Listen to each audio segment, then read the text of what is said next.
मैं रामनिका गांधी, मैं एक होम्योपैथिक विशेषज्ञ हूँ। आज मैं आपको बताऊंगी फिस्टुला के संदर्भ में। फिस्टुला होता क्या है। बहुत लोग भ्रमित होते हैं कि पाइल्स ही फिस्टुला होता है या फिशर ही फिस्टुला होता है। ऐसा नहीं है। फिशर, पाइल्स व फिस्टुला तीनों रेक्टम की बीमारी है, लेकिन तीनों में अलग अलग फर्क होता है। आइए जानते हैं फिस्टुला होता क्या है, या फिशर होता क्या है, या पाइल्स होता क्या है। क्योंकि तीनों को अलग अलग श्रेणी में जाना जा सकता है। बीमारी तो तीनों रेक्टम की ही है, लेकिन तीनों का होने का कारण हो सकता है कि एक ही हो, कब्ज हो, लेकिन उसके बावजूद भी तीनों की समस्या अलग अलग। जैसे फिशर की बात कर लेते हैं। फिशर रेक्टम में होने वाली समस्या है और यह बहुत ज़्यादा स्टूल हार्ड जब होता है, कब्ज होता है, सख्त स्टूल पास होता है, और जब सख्त स्टूल अगर प्रेशर से पास होता है तो रेक्टम का जो बाहरी भाग है, एनल, उस जगह में कट लग जाता है, और इस कट से जब स्टूल पास होता है तो बहुत ज़्यादा जलन होती है, दर्द होता है स्टूल पास करते वक्त, और साथ में कभी कभी ब्लड भी आता है। तो इसे फिशर कहते हैं। जब रेक्टम कहीं से छिल जाए, कट लग जाए, तो ऐसी स्थिति को फिशर की समस्या बोलते हैं। उसी प्रकार पाइल्स है। पाइल्स यह कब्ज के कारण भी होता है, अनुवांशिक भी होता है। और जो पाइल्स होती है वो दो प्रकार की होती है। एक खूनी होती है, दूसरा बादी होता है। खूनी जो बवासीर होता है उसमें भी मस से आते हैं, और जो बादी बवासीर होते हैं उसमें भी मस से उभर के आते हैं। मस से क्या होते हैं? मस से जो हमारा वेरिकोज होता है, जैसे हाथ पैर में जो नस होते हैं, आर्टरी होते हैं, नर्व होते हैं, उसमें आपका जो एनल भाग है, जो रेक्टम है, उसमें भी नसों का समूह होता है, और बहुत ज़्यादा कब्ज होता है या बहुत ज़्यादा प्रेशर लगाना पड़ता है आपको मोशन के लिए, स्टूल पास करने के लिए। तो वैसी स्थिति में जो आपके एनल के, जो रेक्टम के जो नसें होते हैं वो बढ़ जाते हैं और गुच्छों के रूप में निकल जाते हैं। अब बहुत ज़्यादा स्टूल आ रहा हो, बार बार जाना पड़ रहा हो, या बहुत सख्त स्टूल आ रहा हो जिससे वो रेक्टम कभी कभी छिल जाते हैं, या आप कह सकते हैं वह इस स्थिति में वो आपका जो एनल का जो वेरिकोज है वो इस गुच्छे में इतना नर्म होता है कि वो बार बार छिल जाता है, और छिलने के बाद उससे बहुत ज़्यादा ब्लड निकलना शुरू होता है। और कभी कभी बादी ही होता है, यानी कि गुच्छे तो होते हैं लेकिन बस स्टूल पास करने में बहुत दिक्कत होती है, जलन होती है, दर्द होता है, चुभन होता है, इस प्रकार की बहुत वेदना होती है, उसे पाइल्स कहते हैं। तीसरी जो समस्या होती है वह फिस्टुला होती है, जिसके बारे में आज मैं आपको बताने जा रही हूँ। फिस्टुला असल में वो भी रेक्टम की ही बीमारी है। रेक्टम में बहुत छोटे छोटे म्यूकस ग्लैंड होते हैं, और जब बहुत ज़्यादा सख्त स्टूल पास होता है, या 2-2 दिन, 3-3 दिन कोई व्यक्ति का स्टूल ही पास नहीं होता, ऐसे कंडीशन में उस रेक्टम पे बहुत ज़्यादा इसका प्रभाव होता है, बहुत ज़्यादा दबाव पड़ता है, और इसकी वजह से जो म्यूकस ग्लैंड है वह उसमें पस आ जाते हैं, और एनल के बगल में छोटे छोटे छिद्र के रूप में पस और जो स्टूल है, वो मल है, वो रिश्ता रहता है, और एनी टाइम रिश्ता रहता है। इसे ही फिस्टुला कहते हैं। बहुत सारे लोगों को तो पता भी नहीं चलता, लेकिन ऐसा लगता है कि उनके मलद्वार में कुछ चिपचिपा पदार्थ है। उसकी वजह सिर्फ ये फिस्टुला है। जिन लोगों को फिस्टुला होता है उनको पस अक्सर एनल से रिश्ते रहते हैं और छोटे छोटे एनल के चारों तरफ छिद्र होते हैं। इस एनल का बार बार व्यक्ति ऑपरेशन कराता है, लेकिन वो सक्सेस नहीं होता है। कुछ दिनों बाद पता चलता है फिर से दूसरी जगह या तीसरी जगह छिद्र हो गए हैं और वहां से म्यूकस का डिस्चार्ज हो रहा है। इस डिस्चार्ज से व्यक्ति हमेशा शर्मिंदगी महसूस करता है। उनके मलद्वार में हमेशा चिपचिपा एक प्रकार का पदार्थ निकलता है और कभी कभी किन्हीं किन्हीं को यह बहुत ज़्यादा बदबूदार होता है। ऐसी स्थिति में जब बार बार आप सर्जरी करा के भी थक गए हों तो भी यह ठीक नहीं होता, वैसी स्थिति में होम्योपैथिक इसकी बेहतरीन दवा है। वैसे हम आपको एक बात जरूर कहेंगे कि जिन लोगों को फिशर, फिस्टुला या पाइल्स की समस्या है उन लोगों को पानी भरपूर मात्रा में पीनी चाहिए और हमेशा यह ख्याल करना चाहिए कि कब्ज से दूर रहें। यानी कि जिन लोगों को कब्ज होता है तो कब्ज की जो समस्या है उसका निदान करने की कोशिश करनी चाहिए। पहला तो पानी पीनी चाहिए और दूसरा पेट फिर भी साफ नहीं होता हो तो अपने चिकित्सक से मिलकर इसकी सर्वप्रथम चिकित्सा करवानी चाहिए।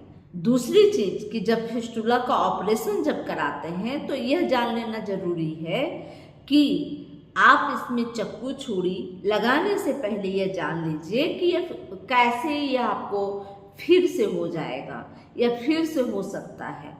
तो इसका मुख्य वजह है कि जो रेक्टम है उसमें कई म्यूकस ग्लैंड होते हैं। वहाँ पर एक म्यूकस ग्लैंड जो होता है वह उसमें अगर पस आ गया या उसमें छिद्र हो गए, उससे मल बाहर निकलने लगे तो वहाँ सरांध पैदा होने लगा। तो जब हम सर्जरी के लिए जाते हैं तो उस म्यूकस ग्लैंड को भर दिया जाता है, उसको सफाई कर दी जाती है। तो ऐसा नहीं कि फिर नहीं होगा। जब आपको पुनः कब्ज की शिकायत होगी तो फिर से आपको यह तकलीफ हो सकती है। ये ऐसे बहुत सारे मरीज ऐसे आते हैं जो एक बार ऑपरेशन कराया और फिर से वो तकलीफ भुगत रहे हैं।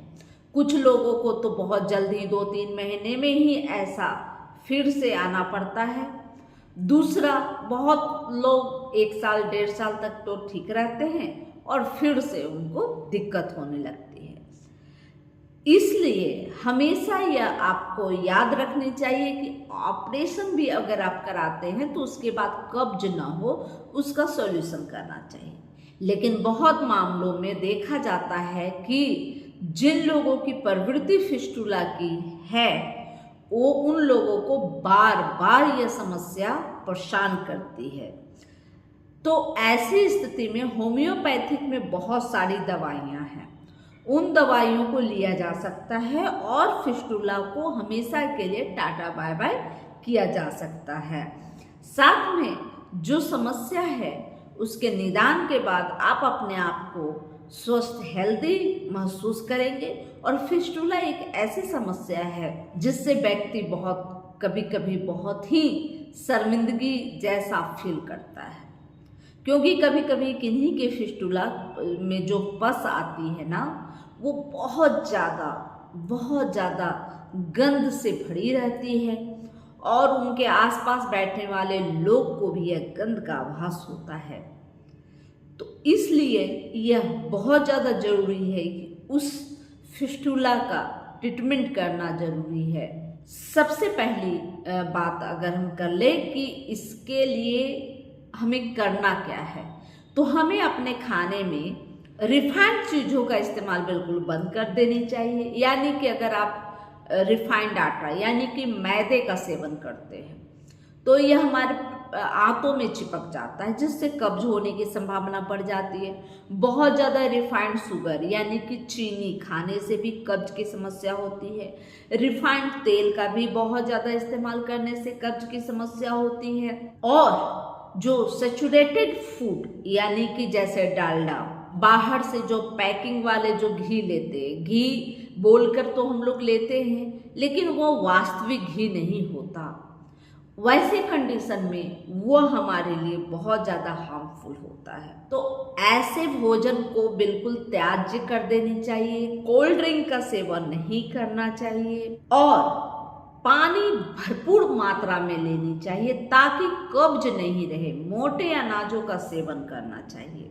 इसके अलावे चूंकि मैं एक होम्योपैथिक विशेषज्ञ हूँ, इसलिए मैं कुछ होम्योपैथिक की दवाइयाँ बताऊंगी जो आपको ठीक कर देगी इस समस्या से। लेकिन चूंकि मैं यह भी बोलूँगी कि होम्योपैथिक में कोई जो दवाई होती है ना, वो फिक्स नहीं होती कि इस बीमारी की ये दवा ही लेंगे तो ठीक हो जाएगा।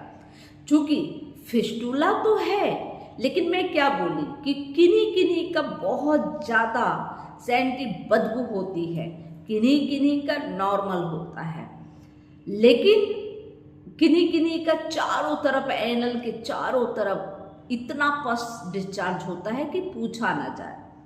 तो हर व्यक्ति का अलग अलग, एक ही बीमारी होने पे अलग अलग समस्या होती है। तो वैसे स्थिति में अलग अलग दवाइयाँ व्यक्ति को दी जाती है। हर व्यक्ति अलग अलग स्वभाव का होता है। तो चूंकि हमारी दवाइयाँ स्वभाव पर भी बहुत ज़्यादा असर करती है। स्वभाव किस तरह का है, इसकी फैमिली हिस्ट्री किस तरह की है, और जब समस्या, जो बीमारी होने के बाद समस्या किस तरह की है, इन सभी का आकलन करके दवा अगर दिया जाए तो 100% फिस्टुला ठीक होता है और बहुत जल्दी ही इसमें आराम मिलता है। लेकिन मैं कुछ अनुभव के आधार पे कुछ दवाइयाँ बताऊंगी जो आपको बहुत ज़्यादा असरकारक होगी और बहुत लोगों को यह ठीक की है। हो सकता है अगर आप मेरी वीडियो देखकर दवाइयाँ लेंगे तो आप भी ठीक हो सकते हैं, या कभी कभी ऐसा हो सकता है कि आपकी दवाई इन दवाइयों से बिल्कुल अलग हो। इसलिए कभी भी मन में यह भ्रम न रखें कि होम्योपैथिक आपके फिस्टुला की ट्रीटमेंट नहीं कर सकती। होम्योपैथी किसी भी बीमारी में 100% कारगर होती है, लेकिन शर्त यह होता है कि आपके डॉक्टर या आप दोनों कितना अपने डॉक्टर को आप बता पा रहे हैं और आपका डॉक्टर कितना समझ पा रहा है आपको। अगर आपके डॉक्टर सही से आपको समझ पाते हैं तो आपके लिए 100% कारगर दवाइयाँ आपके लिए चयन करेंगे और आपको देंगे, जिससे आप पुनः ठीक हो सकते हैं। अब बात कर लेते हैं फिस्टुला की होम्योपैथिक दवाइयों के बारे में। तो फिस्टुला की होम्योपैथिक दवाई में कैलकेरिया फॉस बहुत अच्छी दवा है। कैलकेरिया फॉस आप 3x में भी ले सकते हैं, या आप इसे 30 पोटेंसी में भी ले सकते हैं। कैलकेरिया फॉस 3x में लेते हैं तो यह बायोकेमिक है, और 30 में लेते हैं तो यह होम्योपैथिक है।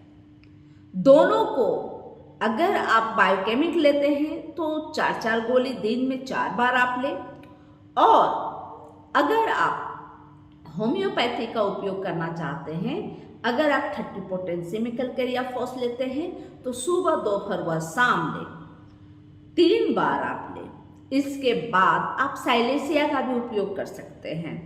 साइलेसिया जब भी ले इस समस्या के लिए तो आप 1 m पोटेंसी में ले सकते हैं, और साइलेसिया 1 m सप्ताह में 1 बार ले सकते हैं।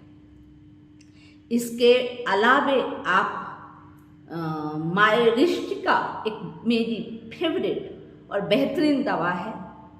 जिन लोगों को कैलकेरिया फॉस व साइलेसिया असर नहीं दिखाती, उन लोगों को भी मायरिस्टिका नाम की दवा बहुत ज़्यादा असरकारक होती है। मायरिस्टिका 30 पोटेंसी में अक्सर मैं दिया करती हूँ ऐसे मरीजों को जिनका पस बहुत ज़्यादा डिस्चार्ज होता है, जिसे सुबह, दोपहर व शाम 2-2 बूंद लेने की सलाह देती हूँ। इसके अलावे जिन लोगों को बहुत ज़्यादा बदबूदार पस निकलता है, उन लोगों को किरोजोटम की आवश्यकता पड़ती है। तो किरोजोटम 30 पोटेंसी में सुबह, दोपहर व शाम देने की सलाह देती हूँ। इसके अलावा आप कैलकेरिया सल्फ की भी उपयोग कर सकते हैं। जब लगातार पस बनता हो रिश्ता हो तो ऐसी स्थिति में कुछ मरीजों को कैलकेरिया सल्फ से बहुत आराम मिला है। साथ में एक मदर टीचर लेने की सलाह जरूर देती हूँ, जिसका नाम है बल्बेरियस बुल्गारिस। बल्बेरियस बुल्गारिस आमतौर पे इसे स्टोन की एक बेहतरीन दवा मानी जाती है, लेकिन फिस्टुला पर भी इसका बहुत अच्छा असर देखा गया है और फिस्टुला को ठीक करने में यह 100% कारगर सिद्ध होता है। तो ऐसी स्थिति में बल्बेरियस बुल्गारिस की भी उतनी ही उपयोगिता होती है। लेकिन मैं ये आपसे अनुरोध करूंगी कि कुछ लोग इस दवा का सेवन करेंगे। वैसे होम्योपैथिक में कोई भी दवा अगर आप सेवन कर लेते हैं तो इसकी कोई साइड इफेक्ट नहीं होती, और आपको फिस्टुला है तो आप इन दवाइयों का सेवन तो कर सकते हैं। लेकिन अगर आपको ठीक नहीं होता तो यह न जाने कि होम्योपैथिक में इसका निदान नहीं है। होम्योपैथिक में इसका 100% निदान है, लेकिन हो सकता है आपकी कॉन्स्टिट्यूशनल मेडिसिन कुछ और हो, तो आप अपने नज़दीकी जो चिकित्सक हैं उनसे आप मिले, परामर्श ले, अपने बारे में, अपनी समस्याओं के बारे में अच्छी तरह से समझाएं, जिससे आपके चिकित्सक आपको समझेंगे और आपका ट्रीटमेंट करेंगे और आपके लिए उचित दवा निर्धारित करेंगे। यह जानकारी अच्छी लगी तो लाइक करें और सब्सक्राइब करें, बेल आइकन जरूर दबाएं। जय हिंद, जय भारत, धन्यवाद।